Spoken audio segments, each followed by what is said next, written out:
Hello hello sir. Sir. या hi, good morning. Good morning sir. कैसे हैं आप लोग? मैं बढ़िया सर, आप कैसे हो? बस एकदम बढ़िया जी। आप ब्रदर सिस्टर आप दोनों? Yes sir. My name is Amit and she is Meenakshi.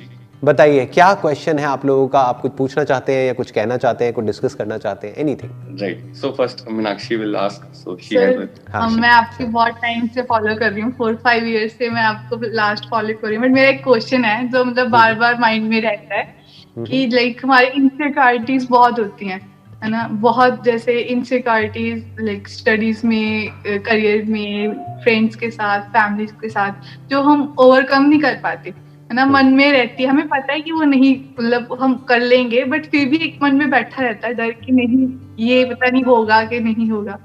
How to overcome it? जैसे कोई एग्जांपल आप मेरे को बताओ, कौन सी इनसिक्योरिटीज, किस तरह की इनसिक्योरिटीज के बारे में आप बात हर कर रहे तरह, हैं? लाइक कुछ हमने रिलेशंस में देखा होता है जो हमारे साथ नहीं हुआ बट किसी और के साथ हुआ होता है, बट हमारे मन में होता है कि हमारे साथ भी हो सकता है। जैसे करियर में हो गया कि कुछ पुराना होता है, कोई खराब एक्सपीरियंस मन हो में, गया। हाँ, पास्ट एक्सपीरियंस वो मन में बैठ जाता है कि हाँ ये कैसे होगा। Got it. तो आप जो इनसिक्योरिटीज कह रहे हो वो बेसिकली दो चीजों से रिलेटेड है। एक है किसी और के साथ में कोई खराब एक्सपीरियंस हुआ है तो आपके दिमाग में घूम रहा है कहीं मेरे साथ भी ऐसा हो गया तो पता नहीं क्या होगा। मान लो किसी की शादी हुई और उनका डिवोर्स हो गया तो आपके भी दिमाग में बैठ रहा है कि यार शादी में तो बड़ा प्रॉब्लम्स होती हैं, ये वो व्हाटएवर, है ना? नंबर 1। नंबर 2, हमारे खुद के साथ में ही पास में कोई खराब एक्सपीरियंस हो गया। मान लो पहले किसी कंपनी में आप थे, वहां पर जो एटमॉस्फेयर था वो इतना अच्छा नहीं था, तो वो हमारे दिमाग में बैठा हुआ है। हमारे अंदर कहीं ना कहीं ये डर है कि हम दोबारा कहीं और जाएंगे तो वहां भी कहीं ऐसा ही ना हो। तो इनसिक्योरिटीज, इसको आप वर्ड यूज कर रहे हो, बट एक्चुअल में ये इनसिक्योरिटीज नहीं है। इनसिक्योरिटीज एक्चुअल में जो होती है वो होती है सेल्फ से रिलेटेड। फॉर एग्जाम्पल अपनी लुक से रिलेटेड, या हमारे इंट्रोवर्ट किसी का नेचर है उससे रिलेटेड। तो ये एक्चुअल में इनसिक्योरिटीज नहीं है। ये क्या है?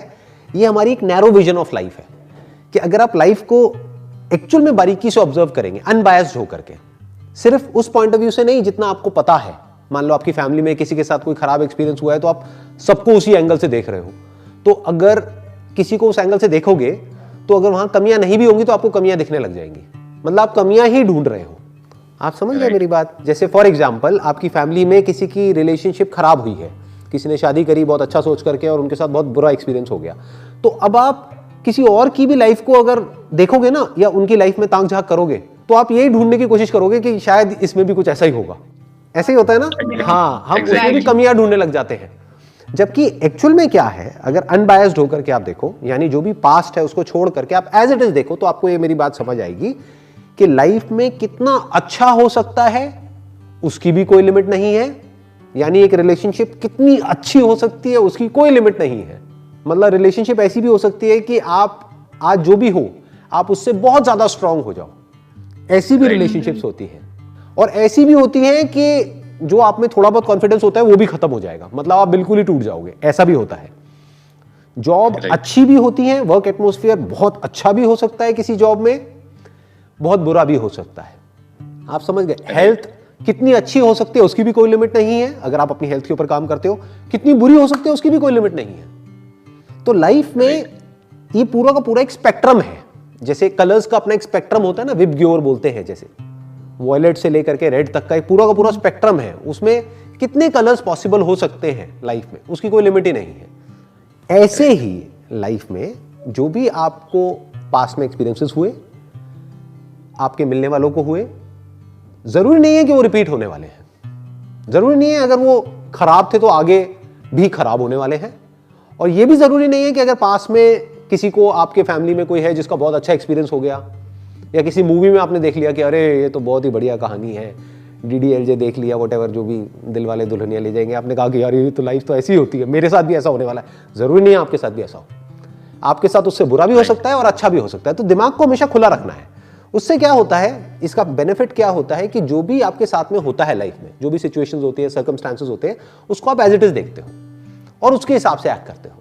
अगर आप अपने पास्ट एक्सपीरियंसेस के बेस पे या किसी और के पास्ट एक्सपीरियंसेस के बेस पर अपनी लाइफ की जो करंट रियलिटीज है उसको देखते हो, तो कभी भी आप एज इट इज नहीं देख सकते। हो सकता है वो पर्सन सामने वाला बहुत ही अच्छा हो, बट आप सिर्फ उसकी थोड़ी बहुत जो 2-3 कमियां हैं सिर्फ वही देखते चले जा रहे हो और उसी को रिपीट करते चले जा रहे हो। और हो सकता है कोई ऐसा पर्सन या कोई ऐसी अपॉर्चुनिटी जॉब वाइज अगर देखा जाए वो आपके हाथ से निकल जाए, क्योंकि आपका ध्यान सिर्फ कमियों की तरफ है।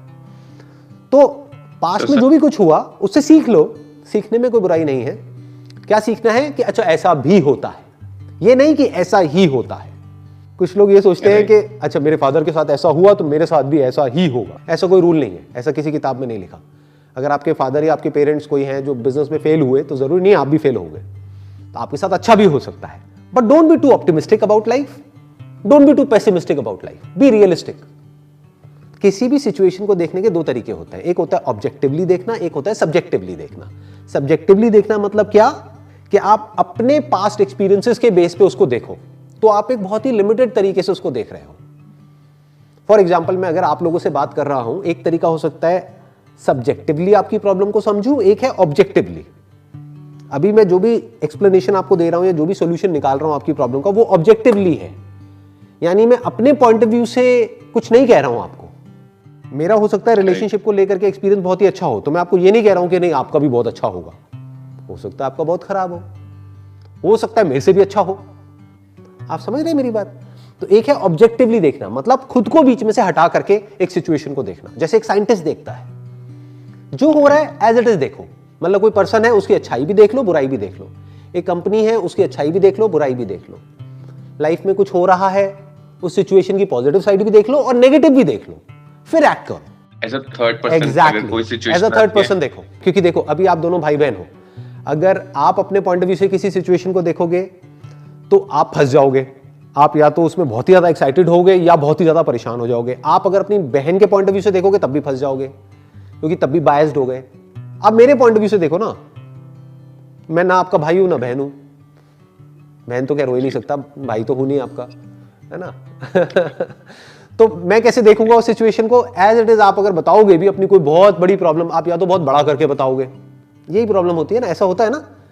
तो आप जैसे ही बताओगे तो मैं मेरे पे उसका फर्क नहीं पड़ेगा, मैं कहूंगा हाँ है तो है, क्या है इसमें, अब इसका ये सोल्यूशन है, खत्म। एज अ थर्ड पर्सन देख लो। इसी से मेरा मतलब सेकंड क्वेश्चन भी कनेक्ट हो गया है मेरा। तो लाइक अभी हमारे पास सिचुएशन आती है तो always there is a thing कि हमें डिसीजन लेना पड़ेगा। मे बी अगर हम एज अ थर्ड पर्सन भी देख रहे हैं तो हमें डिसीजन लेना पड़ेगा, राइट, कि क्या सही है और क्या गलत है। तो वो चीज कैसे इम्प्रूव करी जाए, और मतलब एक तो डिसीजन मेकिंग कैसे इम्प्रूव करी जाए खुद की, ऐसी कौन सी हैबिट्स हैं हमारी हमें अडॉप्ट करनी चाहिए कि हमारी डिसीजन मेकिंग बहुत अच्छी हो जाए, क्योंकि लाइफ में ये चीज बहुत जरूरी है। हाँ। और एक चीज है कि जैसे हम मैंने अभी रिसेंटली आपकी एक वीडियो देखी थी as a man think it के ऊपर, बुक समरी थी, तो वो मुझे बहुत अच्छी लगी। और मैंने देखा कि आप जैसे उसको समझते हो, राइट, एक एक लाइन को, and how you observe the things, तो वो चीज हम लोग कैसे इम्प्रूव कर सकते हैं अपनी लाइफ में, कि हम भी किसी चीज को देख रहे हैं तो या किसी सिचुएशन में हैं तो कैसे इम्प्रूव करें उस चीज को कि हम ज्यादा अच्छे से समझ पाए। कुछ भी समझने का लाइफ में जो सही तरीका है ना, वो एक ही है कि आपको बिल्कुल प्रैक्टिकल होकर के समझना पड़ेगा, इमोशंस को बीच में नहीं घुसाना है। अब ये बात सुनने में कुछ लोगों को अजीब लगेगी, वो कहेंगे क्या इसका मतलब इमोशनल ना हो, हम सामने वाले की केयर ना करें। मैंने ये कब कहा? मैं ये कह रहा हूं कि आपको इमोशनल होकर के कोई भी डिसीजन नहीं लेना है, क्योंकि वो डिसीजन गलत होगा। क्यों गलत होगा? इमोशंस दो ही होते हैं, उसके अलावा कोई तीसरा नहीं है, बाकी सब उसके सबसेट्स हैं, यानी उसी के नीचे आपको और मिलेंगे। वो क्या होते हैं? एक डिजायर, एक fear. Desire for pleasure, fear of pain. ये प्लेजर और ये पेन फिजिकल हो सकता है, साइकोलॉजिकल हो सकता है, या किसी रिलेशनशिप से रिलेटेड जिसको इमोशनल बोलते हैं वो हो सकता है। बट ये हमको हमेशा फंसाता है। जो लोग बोलते हैं ना कि मेरा मन कर रहा है ये करने का तो मैं वही करूंगा, बेवकूफ है वो लोग। मन तो कुछ भी करता है। या फिर बोलते हैं मेरा मन नहीं है ये करने का तो मैं नहीं करूंगा, मेरा मन नहीं है एक्सरसाइज करने का, मेरा मन नहीं है सुबह उठने का, मैं तो वो करूंगा जो मेरा मन है। मरेगा वो, फंसेगा। मन तो कुछ भी कर सकता है, ये मन ही तो मारता है।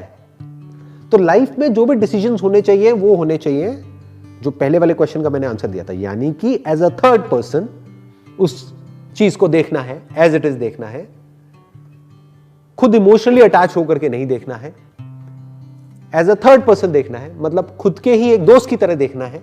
वो दोस्त जिसको कोई फर्क नहीं पड़ता कि आपका ब्रेकअप हुआ है, उसको अपनी दारू की पड़ी है। सही कह रहा हूं, गलत कह रहा हूं?